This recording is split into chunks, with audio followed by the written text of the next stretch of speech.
Chanda smiled and licked her lips. Shrugging her heavy bag over her shoulder, she grabbed Thomas with one hand and pulled open one of the doors with the other. Didn't matter if Glass Slipper Vacations handed her the prize money in a posh hotel or in a born-again warehouse. She'd won, hadn't she? This was her lucky day. 2 p.m., Cornerstone Music Festival, Bushnell, Illinois. Garbage detail. Gross.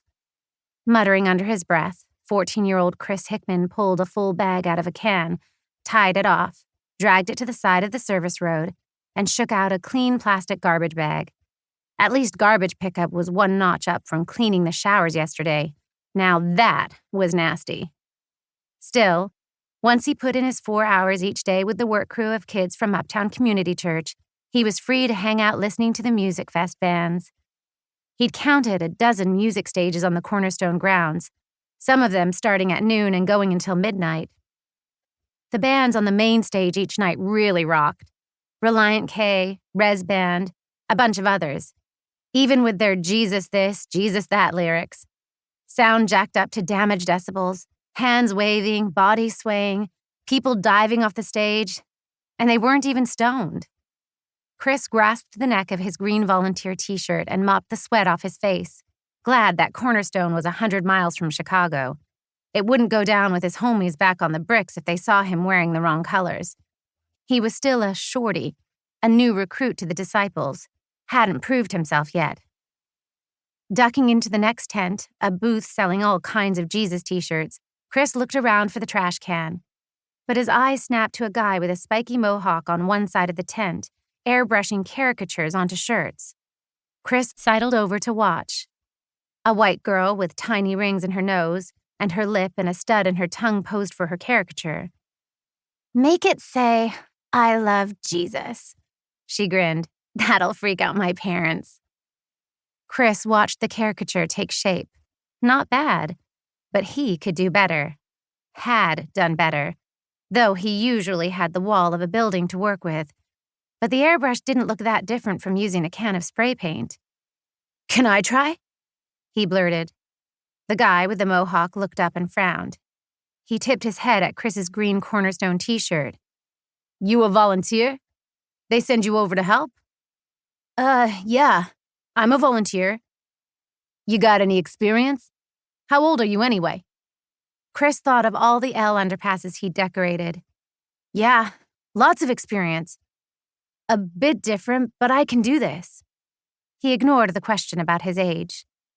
The mohawk guy handed the girl her t-shirt and took her $20 bill. "I don't know. Can't afford to mess up any shirts." He glanced up as a young guy, maybe 20 or so, bypassed the ready-made t-shirts and headed their way.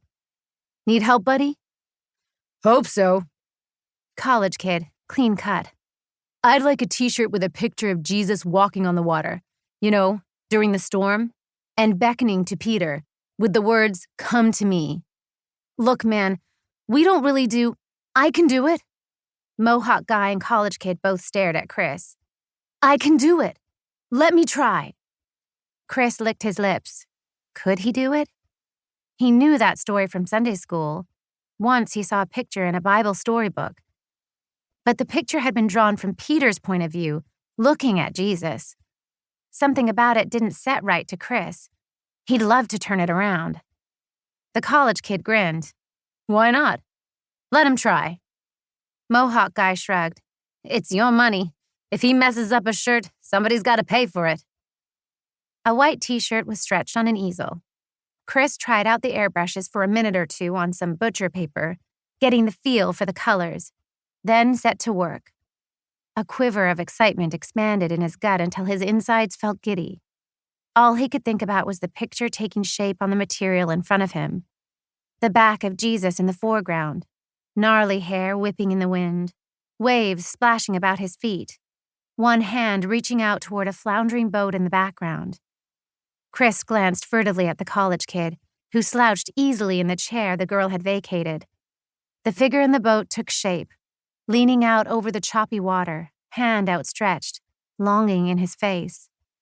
A shadow fell over Chris's shoulder as he started in on the lettering, "Come to me." Mohawk guy sucked in his breath.